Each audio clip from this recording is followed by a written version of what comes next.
आदाब,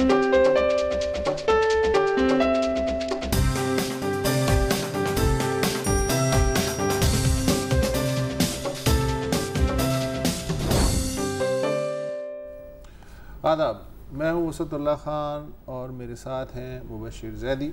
ज़रार खोड़ो आज नहीं हैं।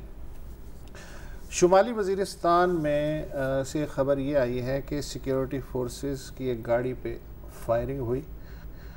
उसके नतीजे में सेकंड लेफ्टिनेंट अब्दुल मुईद और सिपाही बशारत अली शहीद हो गए और 2 दीगर सिपाही ज़ख्मी हुए।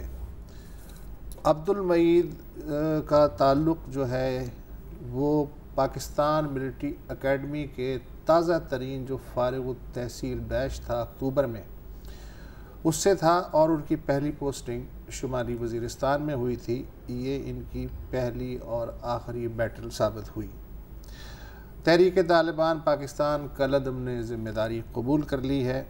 पिछले 2 हफ़्तों में ये इस इलाक़े में चौथा बड़ा हमला है जिसमें कुल 18 अफराद शहीद हो चुके हैं।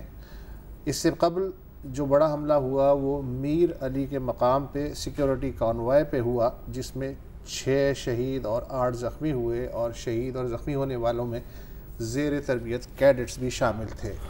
मैं इनके वालिदैन का आज इंटरव्यू सुन रहा था तो इतना मुईद के वालिद का भी और बशारत के भी, मतलब बशारत की तो जनवरी में शादी थी तो यंग ऑफिसर्स और जवान हैं और बहुत मतलब इतना नहीं पता नहीं होता, लेकिन जाहिर सी बात है कि उससे सब जैसे आपने कहा चौथा बड़ा हमला है तो सूरत हाल तो मतलब हम ये भी कह सकते हैं कि ज़मीन शायद पाँव तले से सरक रही है, लेकिन फ़िलहाल ये कहना क़ब्ल अज़ वक्त होगा। लेकिन हालात पे पूरा कंट्रोल में, क्योंकि कंट्रोल कहीं निकल रहा है तो कोई स्टैंडर्ड ऑपरेटिंग प्रोसीजर्स जो हैं ज़ाहिर है उनको हमें सख्त करना पड़ेगा, क्योंकि शहीद अपनी जगह बिल्कुल ज़ाहिर है कौम के लेकिन वो जो दावा होता है ना कि जी सफाई कर दी ये या दावे नहीं करने तो ये जो रिस रहे हैं ज़ख्म, ये फिर इनकी तरफ भी तवज्जो की ज़रूरत है। इसीलिए बहुत सारे लोग कहते हैं कि भाई फाटा को मेन स्ट्रीम का हिस्सा बनाइए, बिल्कुल, ताकि दीगर इलाक़ों की तरह यहाँ भी रियासती रिट तो खैर पाकिस्तान में जितनी है आप जानते हैं, फिर भी जितनी भी है वो फाटा में भी कायम हो सके। कल तक मुझे उम्मीद थी कि ऐसा हो जाएगा, क्योंकि असेंबली और पार्लियामेंट के एजेंडे पे था। मुझे कल तक भी उम्मीद नहीं थी। अच्छा। इसलिए कि देखें मसला ये है कि जो नवाज़ शरीफ साहब की हुकूमत है, जब वो वज़ीर आज़म थे तब भी, और आज जब रिमोट कंट्रोल पे है हुकूमत, ये किसी भी सिचुएशन में उस्तादियाँ किए बगैर बाज नहीं आते। मगर किसने कहा था, जनरल अब्दुल कादिर बलोच जो वज़ीर कबायलियात थे, कि साहब आप 3-4 दिन पहले अस खुद ऐलान कर दें बिल्कुल कि जनाब अब हम रिवाज एक्ट का निफाज होगा, FCR की जगह खत्म हो रही, और सुप्रीम कोर्ट और हाई कोर्ट की रिट जो है कबायली इलाकों पे इस पे मबनी है कि इस्लाहात का बिल जो है मंडे को पेश कर रहे हैं। ये 3-4 दिन पहले कहा गया और सबको मालूम है कि जो कॉज लिस्ट कहेंगे या क्या एजेंडे में मोटा था कि साहब इस पे भी ये बिल भी पेश किया जाएगा। खुर्शीद शाह कहते हैं कि उन्हें फ़ोन पे कादिर बलोच ने कहा कि भाईजान मंडे को फिर आप देखिएगा बिल पेश होता है। मंडे को जब लिस्ट आई है तो शू शां किसी ने झुरलू फेरा और यही एक पॉइंट जो है वो एजेंडे से गायब हो गया। कुछ लोगों की निगाहें जो हैं एक मौलाना पे और एक कौम परस्त रहनुमा पे गई, लेकिन जाहिर है कि अभी उसके शवाहिद नहीं है। और ये सवाल अब तक जो है हुकूमत इसका तसल्ली पे जवाब नहीं दे सकी कि भाई साहब वो कौन सी मजबूरी थी कि एक तो आपने ऐलान किया, फिर अपने ही ऐलान को बैकआउट किया, तो आपके लिए पहले से पंगे क्या कम हैं कि आपने नया खरीद ली। उससे जाहिर है कि इस इख्तिलाफ ने फ़ायदा उठाया जमात इस्लामी ने। सबसे पहले उसने कहा साहब लॉन्ग मार्च, बिल्कुल, और लॉन्ग मार्च जो है वो इस्लामाबाद तहरीक इंसाफ ने, पीपल्स पार्टी, तमाम अपोजिशन जमातें इस पे मौका फराहम किया ना। नहीं सर, मौका देखें, मौका अपनी जगह है, लेकिन जब आप इतने कैटेगोरिकल टर्म्स में आप कह रहे हैं कि हाँ हम कर रहे हैं, आप इतने ही अगर कन्विंस्ड हैं, इतने कमिटेड हैं, और अगर आप कैटेगोरिकल टर्म्स में ये कह रहे हैं कि हाँ साहब मंडे को बिल पेश होगा, तो फिर कैटेगोरिकल टर्म्स में ये भी बता दीजिए कि ये बिल क्यों पेश नहीं हुआ, उसमें आए बाएं शायद जाहिर है कि हिज़्ब इख्तिलाफ के हाथ तो फोल्डर आएगा। अब ये है कि वज़ीर आज़म ने 15 दिसंबर को तुर्की से वापसी पे पार्लिमानी लीडरों का कोई इजलास तलब किया है। यार ये कोई रॉकेट साइंस है? मतलब इसमें क्या करना है? आप 15 को इजलास तलब करने की बजाय, बहसम बहसी में पढ़ने की बजाय आप बिल पेश कर दीजिए। बिल पेश कर दें और पार्लियामान में जो बातें आपने बंद कमरों में करनी है आप सबके सामने कर दीजिए ना। क्योंकि देखिए मंडे को, पीर के दिन यानी कल, जब ये हुआ था, कबायली इलाका जात से बहुत से लोग आए उस प्रोसीडिंग्स को देखने के लिए, सिर्फ इस वजह, इस खुशी में कि हाँ आज हम देख लें कि हमें जो है विफाक हमें हिस्सा बना रहा है अपना इस मुल्क का। और उसके बाद जब ये गायब हुआ एजेंडे से और खिसक गए वजीर इधर उधर, तो वो बेचारे क्या, वो बाहर आकर के प्रोटेस्ट कर रहे हैं। उन्होंने कहा खुदा के लिए यार। अच्छा, हिज़्ब इख्तिलाफ ने एक तरफ तो वजीर आज़म की दावत मुस्तरद कर दी है कि 15 दिसंबर को आइए, नाश्ते पे साथ बैठते हैं, आमलेट भी खाते हैं और बातचीत भी करते हैं, लेकिन हिज़्ब इख्तिलाफ ने अपनी पार्लिमानी कमेटी भी बना दी बिल्कुल है, जिसका मकसद है हुकूमत से मुज़ाकरात करना। यानी उनके कहने पे नहीं, हम अपनी पार्लिमानी कमेटी, उसमें जनाब पीपल्स पार्टी है, PTI है, जमात इस्लामी, फरहतुल्लाह बाबर, लेकिन मैं अब ये है कि फरहतुल्लाह बाबर को रखा है उस कमेटी का चेयर, तो मुझे उम्मीद है कम से कम कुछ बेहतर निकलेगा। लेकिन खुदा के लिए इस खेल को ख़त्म कर दें, because it is affecting your war सारे। और ये जो शहादतें भी हो रही हैं, मतलब अगर आप मेन स्ट्रीम का हिस्सा बनाएंगे तो जाहिर है वहाँ बाकी चीज़ें जाएंगी। शरीफ आदमी हैं, लिहाजा आप झोली फैला के दुआ करते रहते हैं, बिल्कुल मेरी नानी अम्मा की तरह। बिल्कुल, मैं बिल्कुल अल्लाह कबूल करे। सर मैं नहीं कर रहा, ये कबायली इलाका जात के जितने लाखों 50 लाख लोग जो है ना, वो भी यही दुआ बढ़ना चाहता हूँ। मैं आगे इस लिहाज से बढ़ना चाहता हूँ कि फ़र्ज़ करें ये बिल मंजूर हो जाता है, तो क्या मसला ठीक हो जाएगा? इसलिए कि अभी मैं इस्माइल खान का एक पीस पढ़ रहा था, जो डॉन के रेटर, उन्होंने कुछ पॉइंट्स जो हैं वो रेज़ किए जो कि काबिल गौर हैं। उन्होंने कहा जी कि ये जो इस्लाहात का पैकेज है, इस पे विफाक और खैबर पख्तूनख्वा हुकूमत का पूरी तरह से इत्तफाक नहीं है। पीपल्स पार्टी जो है वो रिवाज एक्ट से मुतमईन है। वो ये कह रही है कि ये FCR को उन्होंने रिवाज एक्ट की कूची फेर के असल में तो वही नाफिज करने की कोशिश की। तो इस पे तो उनसे कंसल्टेशन भी हुई थी, लेकिन बहरहाल पीपल्स पार्टी का ये स्टैंड है। वो KP हुकूमत का और फेडरल का क्या इत्तफाक नहीं है कि हुकूमत पैकेज के तहत 5 साल के अंदर पूरा जो मेन स्ट्रीमिंग का प्रोसेस है फाटा का बाकी मुल्क में, वो चाह रही है। सूबाई हुकूमत कहती है कि भाई ये जो टाइम टेबल है आप ना बनाएं, आप ये हम पे छोड़ दें, इसलिए कि बिलाखिर मर्जर तो हमारे साथ ही होना है ना इनका। मेरा ख्याल है सूबाई हुकूमत का ये मुतालबा मुझे माकूल लग रहा है। PTI की जो सूबाई हुकूमत है वो ये चाहती है कि 2018 में अब जो इलेक्शन होंगे उसमें फाटा के अवाम सूबाई असम्बली के MPs मुल्क, और बड़ा जायज़ मुतालबा है, मैं अच्छा समझता हूँ जायज़ मुतालबा तो है, लेकिन ये होगा कैसे? इसलिए कि हल्का बंदी भी तो नाम की चीज़ होती है, वो भी होनी है।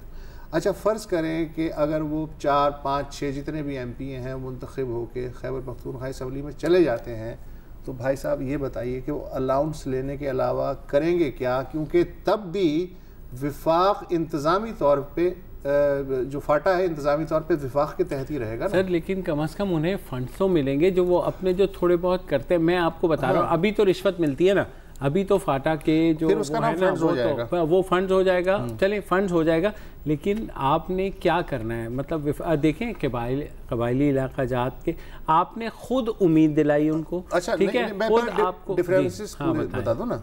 अच्छा, एक डिफरेंस ये है कि जो फाटा पैकेज है उसके तहत 20,000 जवानों पर मुश्तमिल एक लेवी फोर्स कायम की जाएगी जो वहाँ पुलिस का काम करेगी। खैबर पख्तूनख्वा हुकूमत चाहती है कि जो इधर से आप रास्ता लेके लंबा सा आ रहे हैं, सीधा खैबर पख्तूनख्वा पुलिस में 20,000 लोगों की इंडक्शन जो कि फाटा के लोगों का इंतज़ाम करे। KP पुलिस जब बर्जर हो ही जाएगा तो फिर लेवी वगैरह का कोई सेंस नहीं है।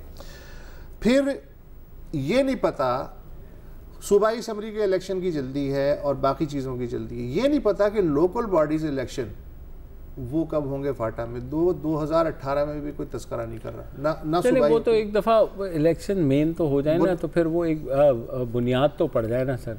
जो थोड़ा बहुत इख्तियार भी मिला ना, हाँ, वो लोकल बॉडीज से ही मिलेगा। वो जो सूबाई असम्बली के एमपी हैं ना, वो सिर्फ अलाउंस लेंगे बेचारे और बोरों के पक्कियां मारेंगे। ये तो हम यहाँ बैठ करके ये सोच रहे हैं ना।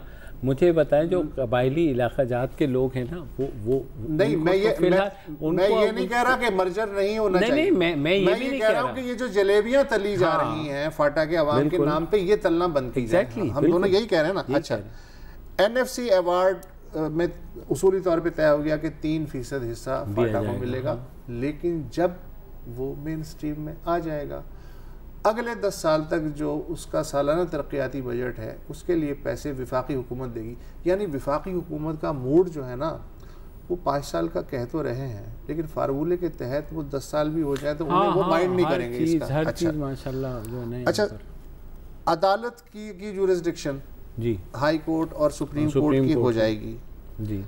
मुझे अब ये लगता है कि ये जिस तरह के इख्तलाफात और जिस तरह की जलेबी तली जा रही है फाटा के नाम पे, ये भी अल्हम्दुलिल्लाह सुप्रीम कोर्ट को ही तय करना पड़ेगा।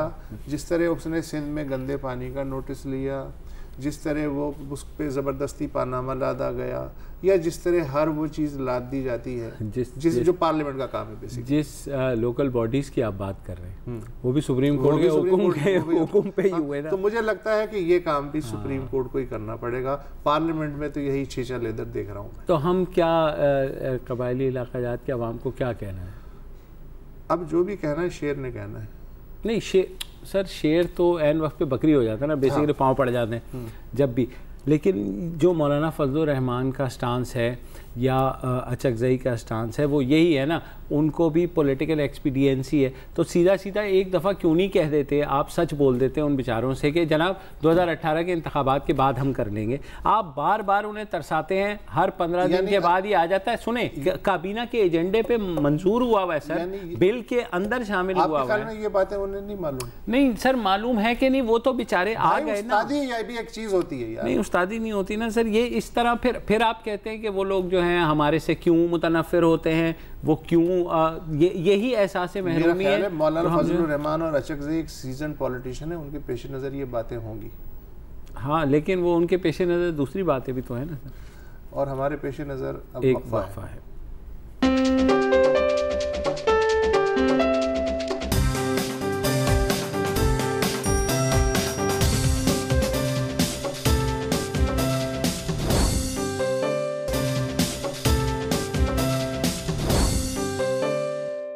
Welcome back. बचपन से हम पढ़ते आए हैं कि पाकिस्तानी मईशत का जो दारोमदार है वो ज़राअत पर है, और किसान जो हैं वो हमारे मईशत की रीढ़ की हड्डी हैं, और हमारी तमाम हुकूमतें किसान दोस्त हैं।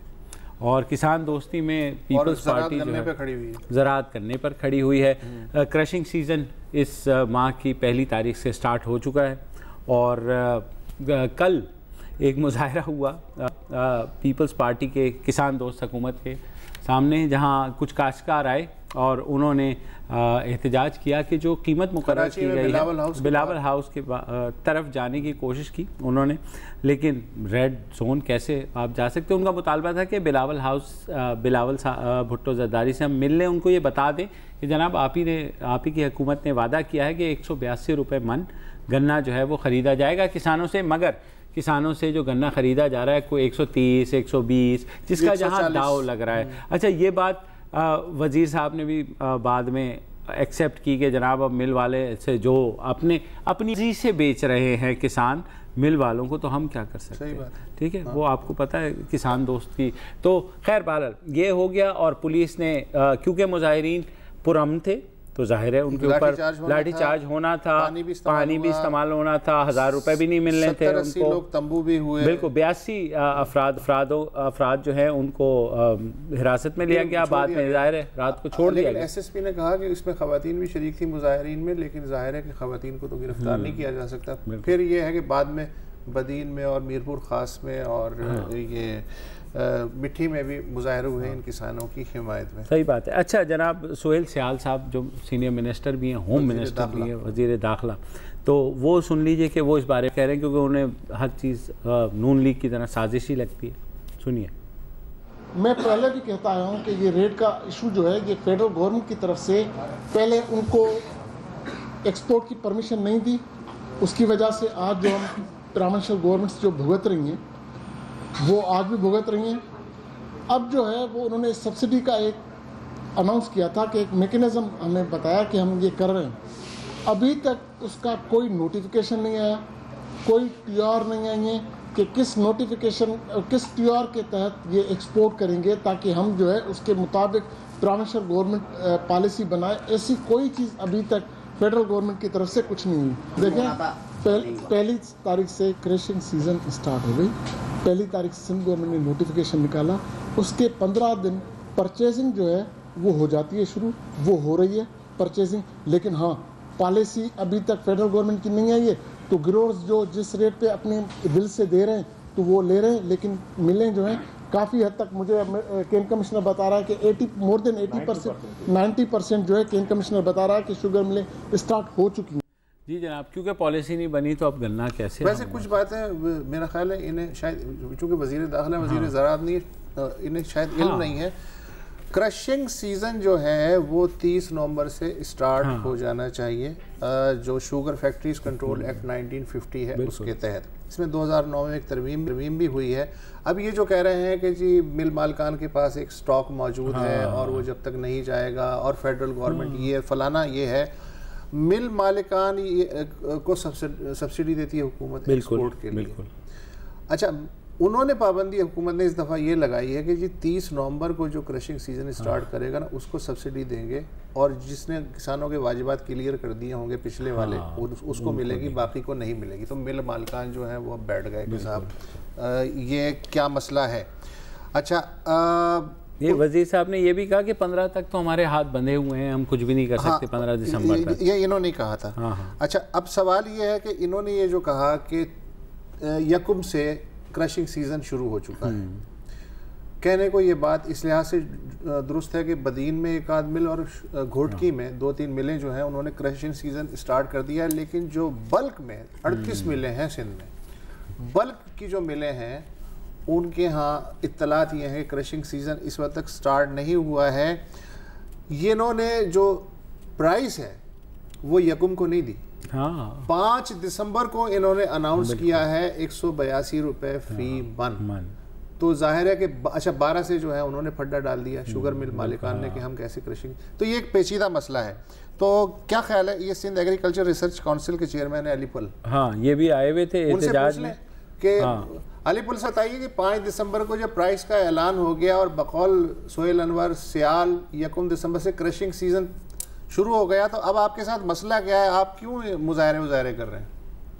सर मसला ये है कि पहले तो सिंध गवर्नमेंट जो है उनको पहले अक्टूबर में ये करना था, ये अमेंडमेंट जो ले आए अपने फायदे की कि वो 30 नवंबर के से पहले इनको स्टार्ट करनी है, और वो इन्होंने खुद नहीं स्टार्ट की। ये मैं फैक्ट बताता चलूं कि सिंध एग्रीकल्चर रिसर्च काउंसिल ने सिंध हाई कोर्ट हैदराबाद में पिटीशन फाइल की थी हमने कि इनको कहा जाए कि ये नोटिफिकेशन जो है निकालें, क्योंकि पंजाब का नोटिफिकेशन आ चुका था नवंबर में।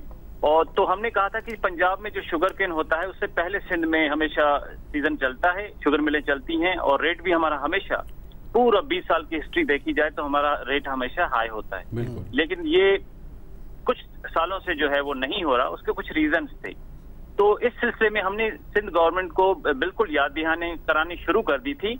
और लास्ट ईयर जो है सोहेल अनवर सियाल साहब ने कहा था कि हम जो है वो सितंबर में मीटिंग शुरू कर देंगे ताकि अक्टूबर तक या नवंबर के फर्स्ट में जो है वो मिलें चल जाएं, क्योंकि लास्ट ईयर भी मिलें जो हैं वो हमने स्ट्रगल की थी। तो 15 नवंबर को सोहेल अनवर सियाल साहब ने जो कहा था और 15 नवंबर तक चल चुकी थी लास्ट ईयर।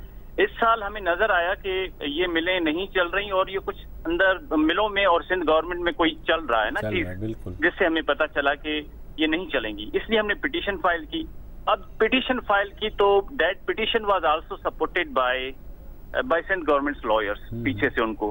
अब किसान बेचारे तो उनके पास लॉयर्स भी नहीं होते, पैसे भी नहीं होते, तो मिल को सरकारी सपोर्ट भी सिंध हाई कोर्ट में वहां पीछे से पहुंचना शुरू हो गई। तो हमें नजर आ गया कि थोड़ा मेला फाइड है। तो हमने इनको लेटर भी लिखे, सिंध एग्रीकल्चर रिसर्च काउंसिल ने भी लिखे, दूसरों ने भी लिखे। जो हमारी मिनिस्टर साहब के साथ एक मीटिंग पहले हुई थी शुगर मिल, भाई अब तो क्रशिंग सीजन शुरू हो गया ना, तो अब मुझे बताएं, अब तो शुरू हो गया ना क्रशिंग सीजन।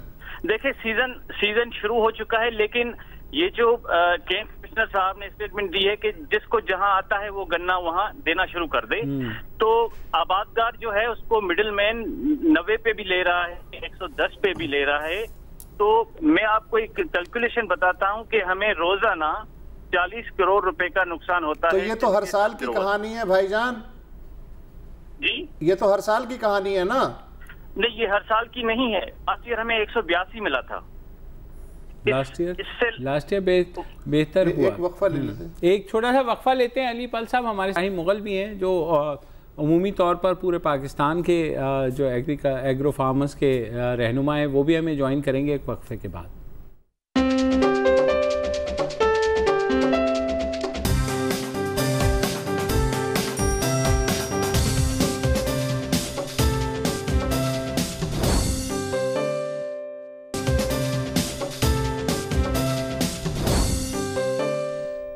Welcome back. हम बात करें गन्ने के काश्तकारों के इस्तेहसाल पर, और हमारे साथ मौजूद है सिंध एग्रीकल्चर रिसर्च काउंसिल के सरबराह अली पल साहब। अली साहब, ये फाइनली हमें बताइएगा कि ये जो ताख़ीर हो रही है सरकारी निर्खों में ना देने पर, इस सारे सूरत हाल का फ़ायदा कौन उठाता है माली तौर पर, और उसका क्वांटम कितना होता है? देखिए जी, इसमें फ़ायदा जो होता है वो मिल ओनर को होता है। अच्छा। उसके दो रीजन हैं। एक तो ये रीजन है कि जब रेट नोटिफाई नहीं होता तो मिल ओनर किसी भी रेट पे थर्ड पर्सन के जरिए या डायरेक्ट उनसे ले लेता है गन्ना ग्रोवर से जी। इस वक्त जो मिल ओनर्स ले रहे हैं वो कोई रिसीट नहीं दे रहे, उस पर कोई रेट नहीं लिखा हुआ, खाली वर्बल बोल रहे हैं कि आपको ये हमें देना है 130 या 140 में, ठीक है। ये चल रहा है। तो इससे एक नुकसान ये हो रहा है कि ग्रोवर के एक मन पे जो है 40 kg पे 42 से लेकर 52 रुपीज जो है वो उसको लॉस हो रहा है। जो कीमत जो हमने कैलकुलेट की है वो 40 करोड़ डेली बेसिस पे बनती है। ठीक है, सही कह रहे हैं। तो अब तक तो अगर इस हिसाब से लगाएं तो अब 12 दिन तो हो गए, तो खासा नुकसान हो गया है। बहुत शुक्रिया अली पल साहब, हमसे बात करेंगे। हम कौमी सतह पर भी चलते हैं, हमारे साथ इब्राहिम मुगल साहब हैं। चलने से पहले इब्राहिम मुगल साहब लाइन पे मौजूद है। पाकिस्तान शुगर मिल एसोसिएशन आदाद शुमार है 2016 के, उसके हिसाब से चीनी की पैदावार पिछले साल 6.5 बिलियन टन हुई। ज़रूरत थी पाकिस्तानियों को 4.9 बिलियन टन की, लगभग 5 बिलियन टन की। तो सरप्लस शुगर इस वक्त जो थी 2016 के स्टॉक से वो है 1.56 बिलियन टन। एक्सपोर्ट नहीं हुई, वो एक्सपोर्ट पर्पसेस के लिए होती है ना। अब कितनी हुई कितनी नहीं हुई ये तो मुगल साहब ही बताएंगे। तो शुगर मिल वाले ये कहते हैं कि भाई साहब हमारे पास जगह होगी तो हम जो है गन्ने क्रशिंग सीजन स्टार्ट करेंगे, नई चीनी कहाँ रखेंगे, फलाना ये है। इब्राहिम मुगल साहब, chairman agri forum Pakistan, welcome to the show. ये बताइए शुगर पॉलिटिक्स क्या है, ये हर साल का स्यापा क्या है? बहुत मेहरबानी आपकी जी, बहुत शुक्रिया। एक तो बात यह बड़ी वाज़ेह हो कि इस साल कोई पाकिस्तान में 24 लाख एकड़ पर गन्ने की फसल खड़ी है, जिनमें से तकरीबन 18 लाख एकड़ जो है वो पंजाब में है। पाकिस्तान का 65% तकरीबन गन्ना पंजाब पैदा करता है और तकरीबन 22 से 25% सिंध और बाकी खैबर पख्तूनख्वा बलोचिस्तान में गन्ना नहीं होता। मैं आप दोनों साथियों को बता देता हूं कि ये लड़ाई किस चीज की है। केन एक्ट जो है प्रोविंशियल चैप्टर है और ये कहता है कि सिंध में 30 अक्टूबर के बाद मिलें चलनी चाहिए क्योंकि वहां फसल 1 महीना पहले मैच्योर हो जाती है।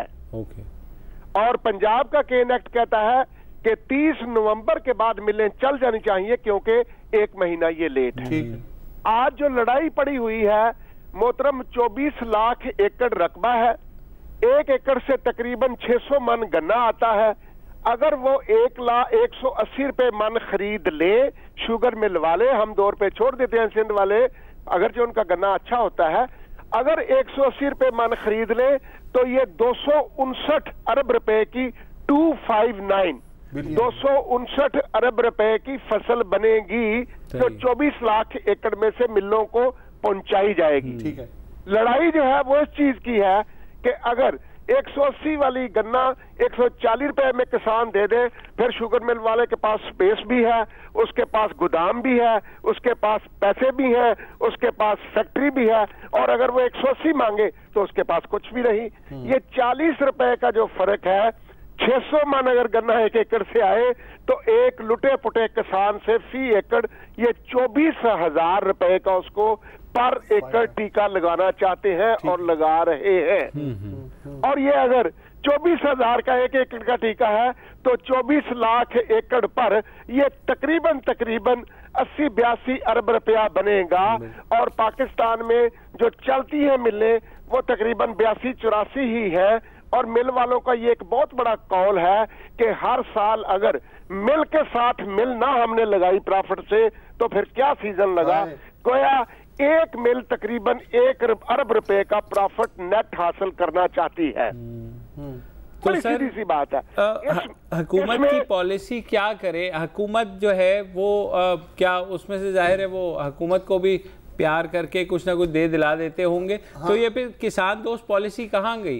नहीं, हुकूमत को नहीं प्यार करके देते। हाँ। देखें पंजाब में गन्ना 180 रुपए है, आज 140 रुपए कोई खरीदने को तैयार नहीं। चीफ सेक्रेटरी से राब्ता करे, केन कमिश्नर से राब्ता करे, सेक्रेटरी फूड से राब्ता करे, वो तमाम कहते हैं हम वो काम करेंगे जो वजीर आला हाउस से हमें ऑर्डर आएगा। क्यों? हुक्मरानों की मिलें हैं। बिल्कुल। क्यों? जरदारी साहब की मिले हैं। क्यों? शहबाज शरीफ साहब के मिले हैं। शहबाज शरीफ साहब या जरदारी साहब दोगली पॉलिसी अपनाए हुए हैं, 2 रवैये हैं इनके। किसानों के साथ जाते हैं तो कहते हैं क्यों नहीं खरीदते गन्ना 180 रुपए, जबकि अंदर खाते ये है कि ये 140 में भी मिल जाए तो ले दो, 130 में भी मिल जाए तो ले दो। और सिर्फ रेट की मुसीबत आज नहीं है हजूर, पिछले 5 साल से गन्ने का रेट 180 रुपए मन ही आ रहा है। और जब आज से 4 साल पहले गन्ने का रेट 180 रुपए मन था तो यही शुगर मिलों वाले चीनी 46 रुपीज केजी बेचते थे और खुश थे। आज अगर 180 रुपए गन्ना ले ले तो चीनी का रेट आज का जो है 51.5 रुपए है। मतलब ये कि 60 लाख टन पर फिर भी 30 अरब रुपया बचेगा। इनकी ख्वाहिश ये है कि 260 अरब रुपए वाला गन्ना 200 अरब में खरीद लो और उसकी जो चीनी बने वो जो तकरीबन 300 अरब की बिकनी है वो 320 अरब की सब्सिडी करके बेच लो। लिहाजा ये सिर्फ और सिर्फ जो लड़ाई है या लालच है, शहबाज शरीफ भी इंतहा का लालच कर रहा है, जरदारी साहब भी इंतहा का लालच कर रहे हैं और कुचल रहे हैं गन्ने के किसानों को। अच्छा, इस सिनेरियो में पाकिस्तान आज के पाकिस्तान में जिसका कोई पॉलिटिकल कनेक्शन नहीं है, क्या वो मेरिट पे शुगर मिल लगा सकता है? नहीं, शुगर मिल आपको गवर्नमेंट की इजाजत देके लगानी पड़ती है। और शहबाज शरीफ साहब तो एक और गेम भी कर रहे हैं ना पंजाब में। पंजाब में 44-45 मिले हैं। यहाँ गेम ये कर रहे हैं कि इन्होंने जो हमारा वस्ती पंजाब है वहां से अपनी मिलें उखाड़ी और सदर्न पंजाब में ले गए रहीम यार खां की तरफ। वहां गन्ने की सुक्रोज की रिकवरी जो है आम 8% है तो वहां 10% है। वो 20 रुपए फी मन के गन्ने के तो वैसे ही मिल वाले को फायदा हो जाता है due to better quality of the sugar cane. अब ये 3 मिलें वहां ले गए, कोर्ट ने स्टे दे दिया कि नहीं ले जा सकते। अब ये शहबाज शरीफ साहब ये कर रहे हैं कि जो 40 में लो, 130 में लो, जूते मारो इन किसानों को, छुरे चला दो इन किसानों पर, चीखेंगे, सड़कों पे आएंगे तो हम फिर हाईकोर्ट को कहेंगे कि देखिए आपने 3 हमारी मिलें बंद की हुई हैं, इस वजह से ये शोर पड़ा हुआ है, वरना किसानों का शोर ना पड़ता। वह शहबाज शरीफ साहब माल भी बना रहे हैं, किसानों को भी तरीका उस पर उकसा रहे हैं कि वो बेचारे सड़कों पे आए और दोनों हाथों से अपने मफादात की जंग है। यही कहते हैं कि कारोबारी बंदा जब चला जाता है पॉलिटिक्स में तो वो कंज्यूमर की जिंदगी अजीर्ण कर देता है। आज एक तरफ गन्ना 180 रुपए वाला 140 रुपए में खरीदार कोई नहीं, 500 मन की ट्राली होती है उसको 400 मन डिक्लेयर किया जाता है। और तारीख में इतना बदतरीन नहीं था कि जब किसान गन्ना देता है हम उसे कहते हैं CPR से मिलती है, पैसे तो नहीं मिलते। ये ले लो रसीद, लिखा जाता है तुम्हारा नाम क्या है, तुमने किस तारीख को गन्ना दिया, कितना उसका वजन था, कितना उसका रेट था, कितने तुम्हारे पैसे बने। आज उस CPR पे सिर्फ ये लिखा जा रहा है कि फलां मोहम्मद रमजान आया उसने गन्ना डिलीवर किया, ना उस पर वजन लिख रहे हैं, ना उस पर रेट लिख रहे हैं, ना उस पर अमाउंट लिख रहे हैं, इसलिए कि जी चाहेगा जितने मर्जी पैसे दे देंगे, अपना फ्यूचर। इब्राहिम साहब साहब, तो ये चीजें जैसे आपने खुद कहा 5 साल से और बदतरीन हो गई हैं, तो इस गठजोड़ को कैसे तोड़ा जाएगा? ये कार्टेल तोड़ने के लिए मतलब ये कि आपका हुक्मरान जो है, हाकम जो है, उसे मैं तो कह रहा हूं कि पंजाब का हाकम जो है वो उसने चीफ सेक्रेटरी को भी ऑर्डर दिए हुए हैं, उसने सबको ऑर्डर दिए हैं, डंडे मारो इन किसानों को 140 से ज्यादा, और कोई शिकायत करे वजन की आके मत इनकी सुनो। आपने शुगर मिल को सपोर्ट करनी है, हमारी इंडस्ट्री बर्बाद ना हो जाए, वो उनकी सपोर्ट कर रहे हैं।